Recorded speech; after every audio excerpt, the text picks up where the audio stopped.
volte che mi trovo in queste situazioni penso che una delle cose più importanti sia di sentire che non si è soli, perché siamo veramente, come si può dire, sovrastati da questo disastro, no? Disastro rispetto al quale chi dovrebbe istituzionalmente prendersi cura dell'ambiente, della nostra salute e del futuro dei nostri figli è totalmente inadeguato a farlo nel caso diciamo più ottimistico, se non adeguato a girare la testa dall'altra parte per seguire interessi. Allora io vengo da Schio e ognuno di noi ha un segmento su cui sta lavorando. Noi a Schio abbiamo un bellissimo inceneritore rispetto al quale stiamo cercando di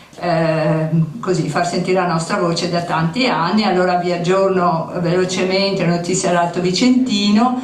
Quello che noi siamo riusciti ad ottenere è stata attraverso una proposta di iniziativa popolare che abbiamo presentato in comune a Schio, l'unico comune dei 31 soci proprietari dell'impianto, perché il nostro è l'unico impianto in Veneto di proprietà totalmente pubblica. Quindi abbiamo presentato questa istanza, questa iniziativa popolare che chiedeva lo stralcio del codice CER dei fanghi di depurazione dall'AIA dell'impianto, quindi chiedeva che non fosse più possibile l'ipotesi di bruciare appunto i fanghi nell'impianto, che all'epoca erano stati bruciati soltanto in una, diciamo, breve sperimentazione. Questa iniziativa popolare ha avuto successo, è stata approvata a maggioranza, devo dire, con l'astensione di alcune forze politiche che anche si collocano nel centro-sinistra, che quindi dovrebbero avere invece l'ambiente insomma nel proprio DNA. È comunque stata approvata. Questo ha dato la forza al comune che siede in conferenza dei servizi per l'approvazione dell'AIA di portare avanti questa istanza e quindi di dire che loro sono vincolati a chiedere lo stralcio dei fanghi e in seguito anche gli altri comuni obtorto collo hanno dato il loro beneplacito a far questo, proprio sul filo di lana, perché avevano capito che probabilmente avrebbero perso la battaglia e quindi anche la faccia, visto che molti di loro, molte di queste amministrazioni sono state elette sulla base di un programma in cui naturalmente l'ambiente e la difesa dell'ambiente viene sempre messa in primo piano a parole. E quindi con il rinnovo dell'AIA il codice è stato stralciato, per cui per il momento nell'impianto di Schio i fanghi non potranno essere bruciati. Allora noi che abbiamo formato un coordinamento, perché si sta discutendo, anzi si è molto avanti con un'ipotesi di un ampliamento assurdo dell'impianto, un ampliamento che porterà a bruciare come minimo il 39% in più, in realtà molto di più, un ampliamento che costerebbe ai comuni 80 milioni di euro almeno, quindi stiamo parlando di cifre folli, un ampliamento in cui i territori che sono proprietari contribuiscono per il 20% ai rifiuti che sono attualmente bruciati, quindi un ampliamento assurdo. Viene portato avanti questa ipotesi praticamente da tutti i comuni, fuorché il comune di Schio, in maniera pervicace e molto molto determinata. Noi stiamo facendo una grande battaglia, prima ci siamo presi la briga di incontrare le amministrazioni, diciamo, più grandi, per spiegare loro come lo studio, che tra l'altro era stato fatto redigere da da un consiglio di amministrazione della società che gestisce l'impianto, un consiglio di amministrazione scaduto, che ha portato avanti questa proposta e ha fatto redare lo studio si dice al Politecnico di Milano, in realtà al consorzio LEAP, che annovera al proprio interno Cementi Rossi, A2A, IREN, quindi dei grandi portatori di interesse. Allora è stato messo ai voti appena si sono insediate le amministrazioni, nelle ultime elezioni amministrative. Soltanto il comune di Schio è riuscito a far rinviare di un mese la votazione. È stato votato comunque in piena tradizione italica il 30 di agosto e la maggior parte ha votato in maniera favorevole a questo ampliamento, però non è ancora detta l'ultima parola, perché è una linea di indirizzo, quindi adesso si sta facendo questo piano industriale. Perché vi racconto queste cose? Perché sono in connessione anche con la narrazione, diciamo, dei FAS, nel senso che da una parte c'è la contrarietà delle persone a questo progetto, dall'altra c'è una ostinazione nel volerlo perseguire da parte di alcune amministrazioni, che stanno anche perdendo consenso tra le persone, che non capiscono, no? Non capiscono perché un'amministrazione parla di cambiamenti climatici, si lamenta all'ennesima alluvione eccetera eccetera, e poi sponsorizza una operazione del genere. Allora, in che modo è legata la marcia indietro sui fanghi? Perché gli amministratori si sono resi conto che l'ipotesi di poter bruciare i fanghi nell'impianto, e quindi i fanghi di depurazione significa FAS, anche se all'inizio si è cercato di negare anche questa evidenza, era quello che più li metteva in difficoltà con la cittadinanza. Quindi questo cosa vuol dire? Vuol dire che comunque anche nell'Alto Vicentino, io vengo da Schio, dove noi non abbiamo abitudine a preoccuparci per l'acqua, no? Cioè siamo circondati dalle montagne, e quindi sentir parlare di FAS o sentir parlare adesso recentemente che a pochi chilometri da noi la falda superficiale è contaminata, questo spaventa i cittadini, ma soprattutto atterrisce i politici, che pensano che poi non avranno più il controllo della situazione. Quindi la loro marcia indietro alla fine è su questo abbiamo abbastanza certezza, è stata una mossa strategica per farci apparentemente vincere una battaglia, perché loro vogliono vincere la guerra, che è l'ampliamento dell'inceneritore. Questo però ci dice che parlare di FAS adesso trova comunque attenzione anche in territori dove ci si è sentiti sempre al sicuro.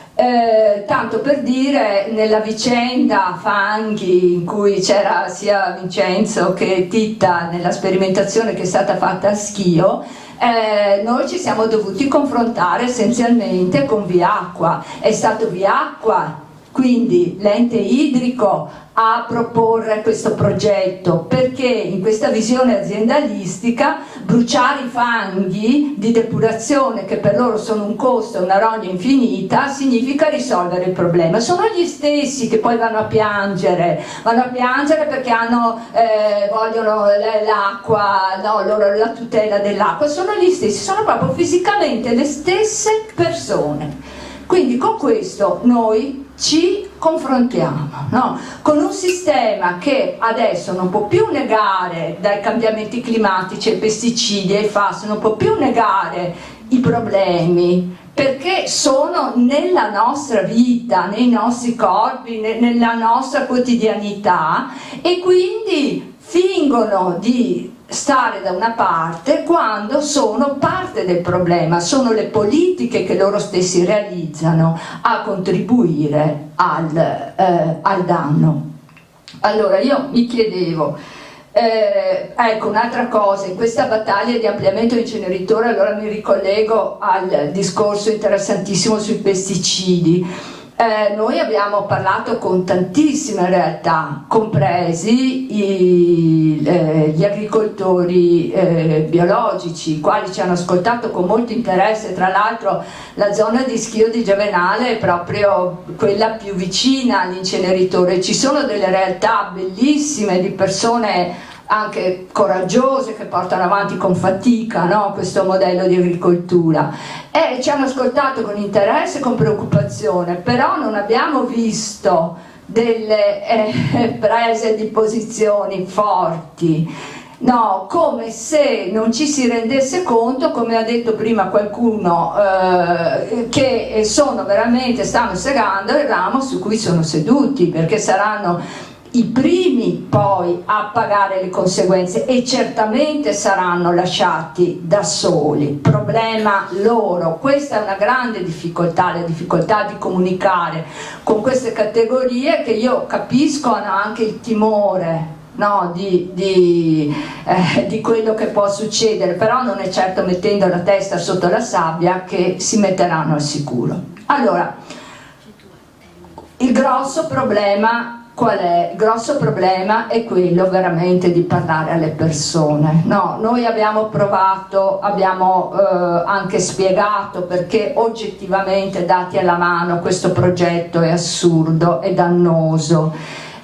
Stiamo cercando di far capire che non è che non bruciando più i fanghi il problema è risolto. I FAS sono in quasi tutto quello che noi utilizziamo, quindi la pratica dell'incenerimento, le discariche, il trattamento di rifiuti, non a caso è una delle sorgenti, oltre ai siti di produzione, di disseminazione di FAS incontrollata, perché quando va in aria poi va ovunque. Allora, noi cercheremo di far capire questo, però, e questa è una mia riflessione personale, anche proprio ascoltandovi questa mattina, secondo me purtroppo noi dobbiamo fare i conti con una cosa, che viviamo veramente in una società che è formata sempre più da individui, cioè la dimensione collettiva viene ormai sistematicamente sabotata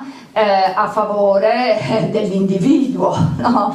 E quindi noi dobbiamo partire da questo dato di realtà, e quindi quello che diceva prima Anna e che fa anche eco nella chat del FAS, cioè del discorso delle analisi. Io credo che a questo punto un modo per arrivare alle persone sia quello di passare dal pericolo, no, che tutti sappiamo, eccetera, sì, cambiamento climatico, l'acquazzone, beh, però nella mia cantina l'acqua non entra, no? Ecco, di far capire che l'acqua è entrata nella cantina di tutti, quindi cominciare, fare una rete per potenziare la possibilità di fare analisi indipendenti. Un conto è dire c'è FAS nell'acqua, un conto è dire dal rubinetto da cui i miei bambini bevono esce FAS.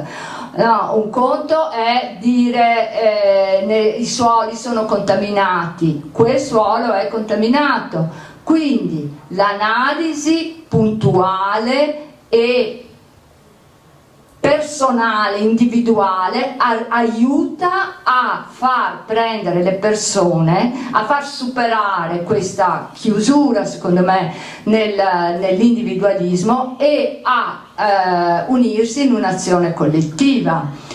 Perché questa è la più grande difficoltà. Noi abbiamo raccolto, credo ormai saremo sulle 5.000 firme, ma è stata una grande fatica rispetto a quello per cui noi chiedevamo di firmare. Stiamo chiedendo di firmare contro un progetto che è costosissimo, dannoso, su cui tu pagherai in termini economici, in termini di salute. Che problema c'è a firmare, no? Invece c'è proprio una totale indifferenza. Quindi secondo me il fatto di arrivare alla proprio dimensione individuale, noi siamo cresciuti evidentemente con un altro approccio alla dimensione collettiva, dobbiamo prendere atto che questo non c'è e che le persone sono sempre più rinchiuse. Io faccio anche l'insegnante e quello che io ho cercato di trasmettere ai miei ragazzi, io ho la fortuna di insegnare in un istituto tecnico di indirizzo ambientale,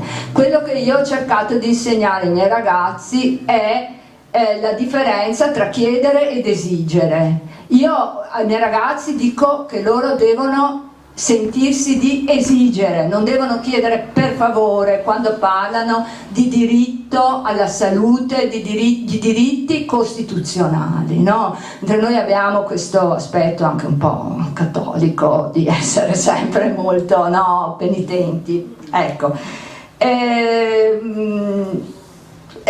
Una cosa, ecco, un aspetto su cui veramente dobbiamo cercare nelle diverse realtà anche di vigilare, che sta venendo avanti e che è molto importante e che sembra come dire lontano dalla contaminazione, in realtà è proprio questo modello che sta andando avanti, e sto parlando dei processi di fusione delle società pubbliche entro il 2030, settore idrico e anche settore dei rifiuti. Quello che sta venendo avanti è di importanza enorme, sono argomenti difficili, complessi, ma in estrema sintesi, se questi processi di fusione non si realizzano entro il 2030, si va a gara europea e le gare europee le vincono le super multi utilities. Questo è quello che sta succedendo per esempio per il settore rifiuti, dove i nostri sindaci stanno procedendo alla prima fusione, ovviamente fusione argomento incomunicabile, perché uno si addormenta ancora prima, no, che sei arrivato alla seconda diapositiva. Bene, loro stanno procedendo senza aver fatto l'unico atto che avrebbero dovuto fare, e cioè quello che è consentito dalla legge di togliere l'impianto dai processi di fusione, mantenere la proprietà dei comuni e mettere e continuare le fusioni solo con il servizio. Nel settore dei rifiuti si può fare, non lo stanno facendo, vogliamo credere che non lo stiano facendo perché non hanno capito. Alcuni di loro non hanno proprio capito, ma i più grossi, i più scafati non hanno capito qual è la conseguenza, o forse lo stanno facendo perché l'hanno capita benissimo, e quindi ERA, tanto per fare un nome, ha comprato Ambiente Energia da Marzotto, che è a 50 metri dall'inceneritore, in mezzo c'è il depuratore di Viacqua, ha comprato Vallortigara in un paesino vicino a Schio, noi continuiamo a dare i camion di ERA.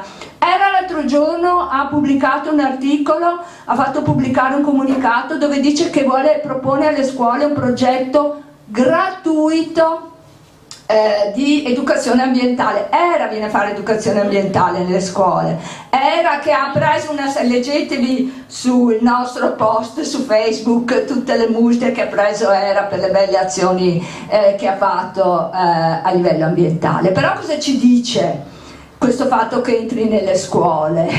Sta naturalmente già preparando il terreno, perché ha già dichiarato che investirà che sta investendo 1 miliardo di euro nel nord-est, e certo lo fa per crescere bene i nostri figli. Ecco, anche questi argomenti che sembrano astrusi, quando questi servizi, l'idrico e i rifiuti, andranno in mano delle multi-utilities, guardate cosa sta succedendo a Padova, dove c'è ERA e dove il comune balbetta perché prende un sacco di soldi da ERA e quindi possono fare ampliamenti, stanno bruciando fanghi. Ecco, questo anche è un grosso problema di comunicazione, perché queste cose che sembrano lontane anni luce dalla nostra vita sono quelle che impatteranno nella maniera più drammatica nel futuro del nostro territorio devastato.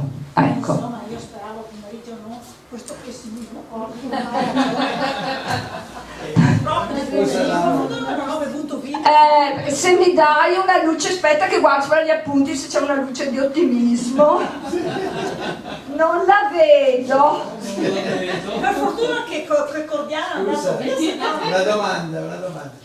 Ma quale argomento usano i comuni per convincere la popolazione che è conveniente aumentare il volume dei rifiuti bruciati? Cioè, Allora, cosa ci guadagnano? No, cosa ci guadagnano? Sono tutti molto ecologisti e quindi dicono che dobbiamo chiudere le discariche, cosa su cui io sono assolutamente d'accordo. Il problema è che dati alla mano e piano regionale dei rifiuti alla mano, che se non ho perso qualche puntata ha diciamo una come si dice, dignità di legge, nel senso che noi dobbiamo seguire i rifiuti sì. Questo, il nostro impianto, in previsione, se vengono realizzate tutte le politiche di prevenzione, riduzione dei rifiuti, eccetera, sarà dimensionato 3 volte tanto quello che serve. Allora, loro ti dicono che è perché vogliono chiudere tutte le discariche del mondo, dimenticandosi tra l'altro che le ceneri dell'impianto finiscono in discarica, quindi non chiudi niente.